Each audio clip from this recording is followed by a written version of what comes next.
Alright, Logic fans, welcome to our fourth video, 5.7D, on relation expansions. So I want to look at a couple more complex cases and then an invalidity argument. So these are some of the harder ones that you might encounter in a class. I want to make sure you can do the homework problems and solve your exam problems well. So let's try these with one object, two object, and three objects. We'll start with the first one. Okay, my hint for you is that this is the main connective of the entire expression. It's a conditional. This is its antecedent. This is its consequent.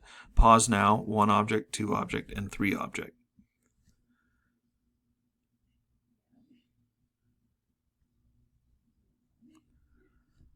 Okay, so hopefully you've had a chance to do this, but I'm going to give you the answers, and then I'm going to walk you through it. So here's the solutions. Okay, so with one object, all right, it says if everything is f, on the condition that absolutely everything is f, then it's the case that everything bears r to everything. So if there's only one thing, then that amounts to if a is f, then a bears r to a. Okay.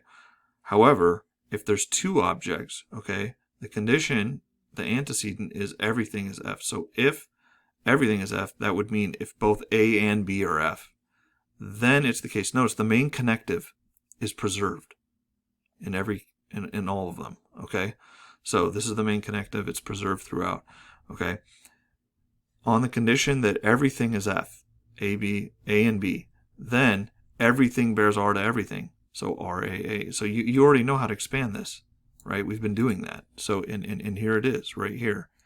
Something happened here. Okay. So yeah, it's just expanded this way. Okay. And then similarly, for a three object expansion, if everything is f, that means if A is f and B is f and C is f, on that condition, on the condition that everything is f, then everything bears r to everything. And with three objects, you already know how to expand that. So it ends up looking like this. Here's A bearing r to everything, here's B bearing r to everything, and here's C bearing r to everything. Okay? Good deal. Now, let's try this case really quickly. All right? Now, the main connective here is not the conditional. This is not a conditional. This is a universally quantified sentence. There's its main connective right there. Okay? So let's try that with one object, two object, and three objects, and we'll come back and do them together. Pause now.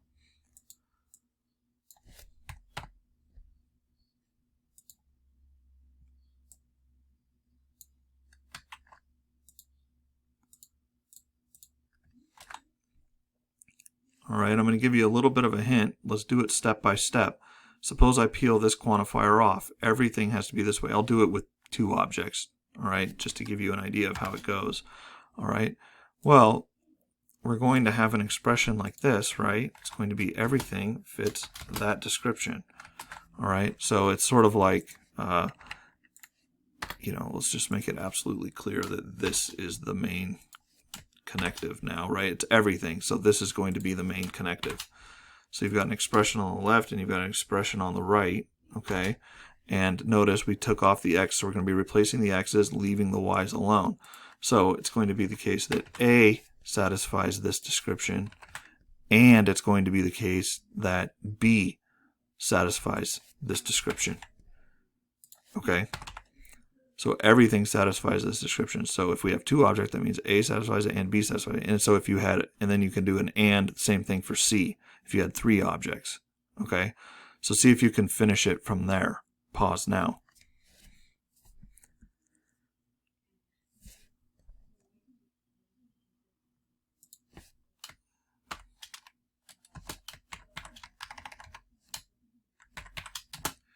Okay, so let's go ahead and expand these out together just so you can see them done out correctly, but hopefully you had a chance to complete it yourself. Now, what we're doing here is we've got to now expand this expression, and you already know how to expand this. Everything is such that A bears R to it. So if I've got two objects, that's going to mean that R AA and RAB, right? And then similarly over here, if I've got two objects, it's going to be RBA and RBB. right? So that's exactly what it's going to look like for the 2-object case. Okay. So hopefully that gives you an idea of what it'll look like for the 3-object case. Pause now if you haven't had a chance to do, I'll leave this up here in case you want to reference it, to do the 3-object case, okay? But for the 1-object, it says everything is such that if FA, then everything bears R to it. So that would be if FA, right? Then it's the case that RAA. Okay, so that's the pretty simple one. Now, for the 3-object case, it's going to get a little bit more complex, but it's basically just an extension of this one, right? So let's see if we can do this in a way that makes it transparent to you how to proceed here. So we're going to have A, B, and then we're going to have C, and then of course we're going to have to add R, A, C here. We're going to have to add RBC here. And then here we're going to have to add and CC, but this is going to be C as well. Okay, and hopefully you can see that here, right? So let me take this off so it's a little less confusing. All right, so if we had a third case, you would have and if FC. All right, I'll write it out for you.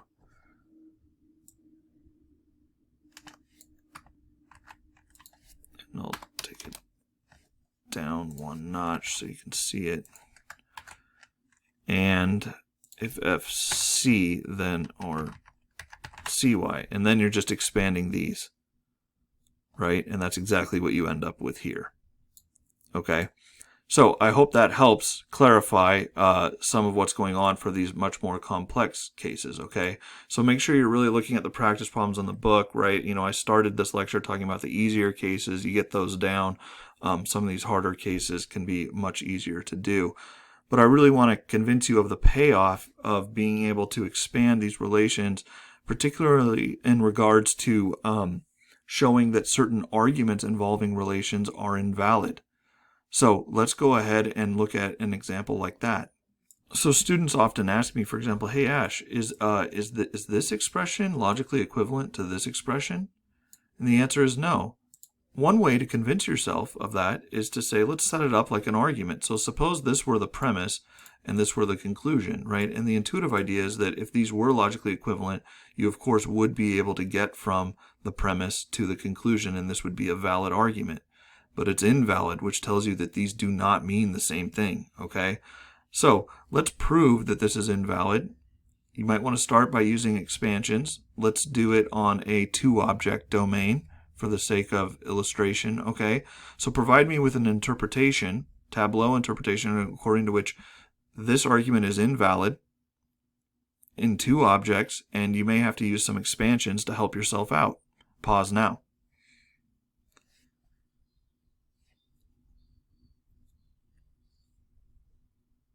Okay, so since we want an interpretation in 2 objects according to which this argument is invalid, we might start just by expanding the premise and the conclusion with 2 objects, okay?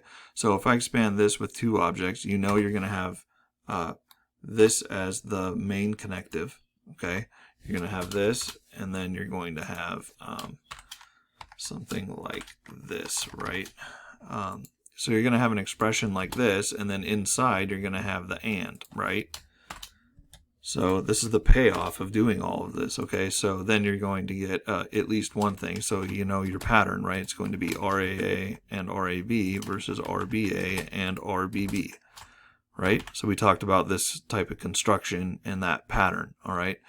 Similarly here, if we expand this, right, it's going to be just this thing, but it looks like you're reversing the main connective and the inner connective. So this is going to become and this is going to become or.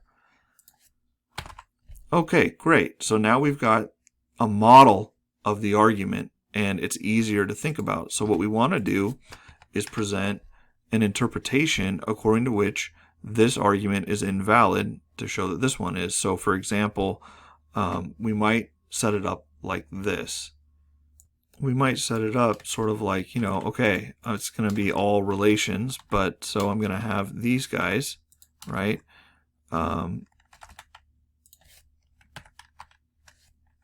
Right, I'm going to have all four of these, and then the question is can I put pluses and minuses in here in such a way that the conclusion comes out false and the premise comes out true, right? And so you can do that. Maybe if we start with the conclusion in this case, right, then it's an and, so I need at least one of the disjuncts here, or one of the conjuncts, which are disjunctions, to be false.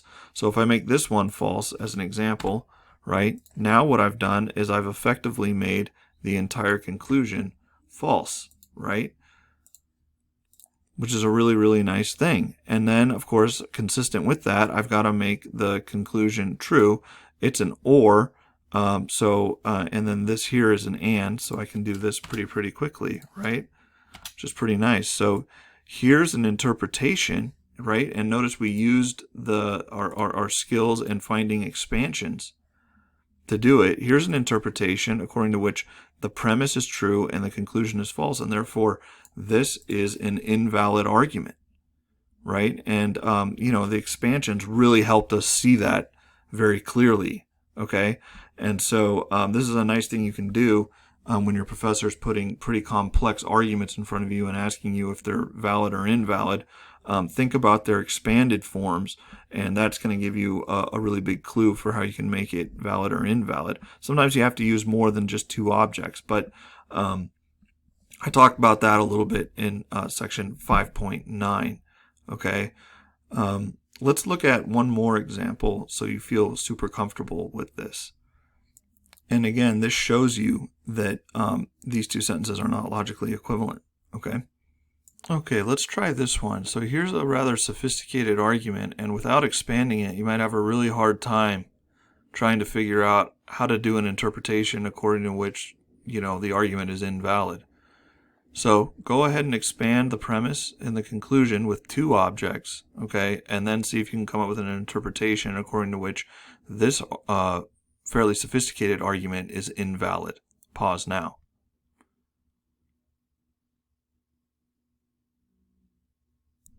Okay, so here's a hint for the expansions. I've peeled off this quantifier for both the premise and the conclusion, but I've left this quantifier on. So if you want to try it from there, again, two objects, okay, go ahead and pause now and have a look at this situation and see if you can figure out the expansions from there.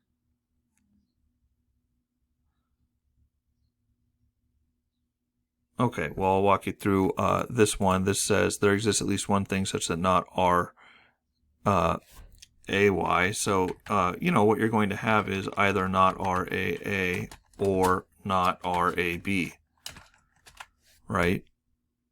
Similarly here, you're going to have either not RBA or not RBB, okay? And then down here, what you're going to end up with is the following technique where you can kind of ignore this, then just expand this part. Just expand this part and then reattach the negation afterwards.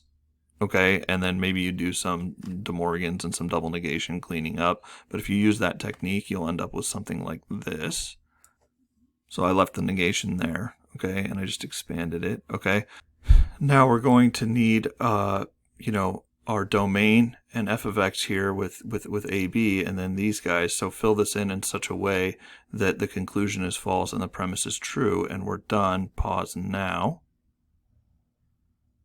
All right, in order to make the conclusion false, it's an and, so we got to make one of these conditionals false, which means it's got to have a true antecedent and a false consequent, right? So if I just go ahead and make this guy true, right, then the whole disjunction is true. The negation makes that whole consequent false. Okay, so this is in fact a false conclusion, and then on top of that, we need this guy to be true. So both conjuncts have to be true. So if I make this here false, that's all true, and then this is true. So what remains to be done is make one of these true. So I'll make that one true, and now the entire premise is true, the argument is invalid, and it was much easier trying to show it to be invalid on the expansion than it was